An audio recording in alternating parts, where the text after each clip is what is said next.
Hey everybody! Hello. How's it going? Today we are going to go over the video tab in settings. You'll need to navigate to settings whichever way you can. That'll be either through the little caret next to stop video or the mute button, or you can go all the way up to the top and go to zoom.us and bring down preferences, and that will also take you to the settings window.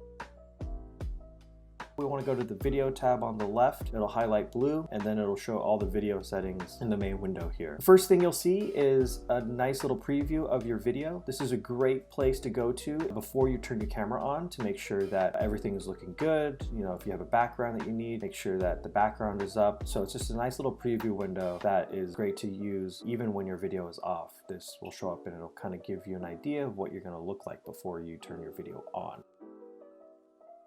Down here, right underneath it, you can change your camera. So if you have a different camera hooked up to, like a webcam, or I have some virtual cameras, you can click on this little arrow here. It brings the drop down and you can select the different camera that you want to use. Underneath that, there's a box to click original ratio. HD is high definition, or mirror my video. The original ratio, if you're using a camera that's say 4:3 like old school and it's not 16:9, you could click that box and it'll put it more in a 4:3 square configuration. HD high definition is just making sure that you're getting the best quality and resolution. The next checkbox is mirror my video. This is important because in Zoom, when you're viewing, a lot of times the video is mirrored, so your right hand looks like your left hand and your left hand looks like your right hand. So if you're having trouble with that, you can come here and check and uncheck that box depending on which way you like to be able to view yourself better.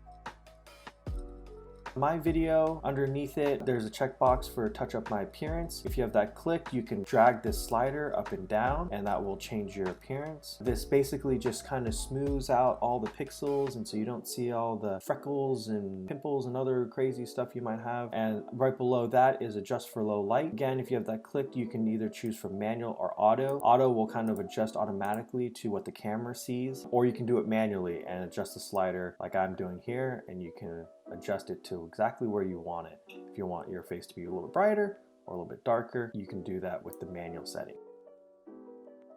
The next box is always display participant name on their videos. If you uncheck that, sometimes you can have the name disappear. Otherwise, if once it's checked, it will always display the name. The next box is turn off my video when joining a meeting. If you have this box checked, whenever you join a meeting, your video will be off. You can come to this tab, check it out, make sure you're liking how the video looks, and then you can turn your video on. This is great to have because that way you don't join a meeting and your video is immediately on and maybe you're not ready to be on video quite yet. You haven't set everything up.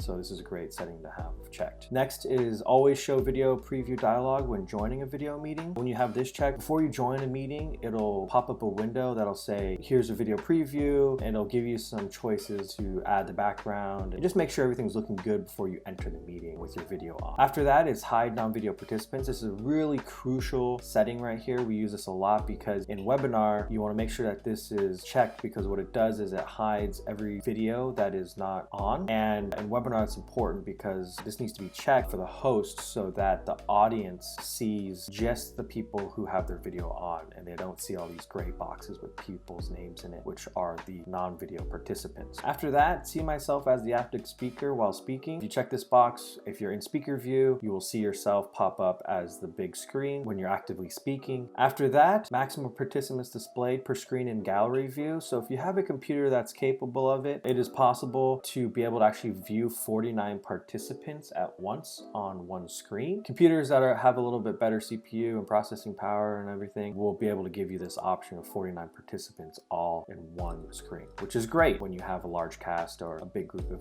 people and you want to be able to see everyone at once. If you click the advanced here, it brings you to these two settings here. The first one is optimize video quality with Denoise. If I hover over the question mark, it says enables software-based noise removal to improve video quality. Good to have this checked. It just makes sure that when you're sharing video or your video itself that's coming through the camera will be optimized. The next option is use hardware acceleration for receiving video. If you have this checked, as you see when I hover over the question mark, it says use hardware video decoder of the graphics card to save CPU usage for receiving video. What this will do is use the graphics card to help process video instead of using the CPU as much. Also great to have checked if your computer has the ability and has a dedicated graphics card. And then the back button will take you back to the main video screen here, and And that is it. That is our short little tutorial on the video tab in the settings window. Hopefully this will help you, and we will see you guys next time.